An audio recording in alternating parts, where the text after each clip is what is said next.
ሚካኤል ስለው ስሙን ስጠራ ያምላኬ ብርሃን በላይ በራ አዛኝ ነው በእውነት ፍጹም አዛኝ የሚጠብቀኝ የሚያጽናናኝ ክረምቱ ሲገባ ዝናቡ መሬቱን ሲያርሰው የሰኔው ቅዱስ ሚካኤል ደግሞ የሰው ልጅ ልብ በደስታና በተስፋ ሊያርሰው ደርሶልናል። እስኪ ቅዱስ ሚካኤል ይያላችሁ ኮሜንቱን አጥለቅልቁት። ቅዱስ ሚካኤል ክፉን ሁሉ አርቀው በጎን ነገር ሁሉ ወደ ህይወታችን ያምጣልን።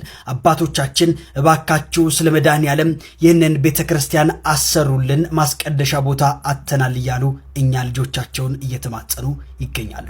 ይህ የምትመለከቱት ቤተክርስቲያን ከአዲስ አበባ በ174 ኪሎ ሜትር ርቀት ላይ በሰሜን ሸዋ ሀገረ ስብከት በቀይት ወረዳ የሚገኝ የመለጥ ደብረ ፀሐይ መድኃኔዓለም ቤተክርስቲያን ነው። ቤተክርስቲያኑ ከተመሰረተ ከ60 ዓመት በላይ ቢያስቆጥርም እስካሁን እድሳት ስላልተደረገለት የመድኃኔዓለም ቤት እያየነው ሊወድቅ ተቃርቧል። ጣሪያው እያፈሰሰ ግድግዳውና የቤተክርስቲያኑ ቋሚ ምሰሶዎችም እየበሰበሱ ይገኛሉ። የቤተክርስቲያኑ አገልጋዮች የምናስቀድሰው በዝናብና በፀሐይ ነው፣ እባካችሁ የመድኃኔዓለም ወዳጆች ክረምቱ ሳይገባ ቀኑ ሳይጨልምብን ይህን ቤተክርስቲያን ጨርሱልን እያሉ እየተማጸኑ በፊታችሁን ቆመዋል። በዚህ አካውንት ከ200 ብር ጀምሮ የቻላችሁት መርዳት ትችላላችሁ። የደብሩን አባቶች ለማግኘት ይህን ስልክ ቁጥር መጠቀም ትችላላችሁ።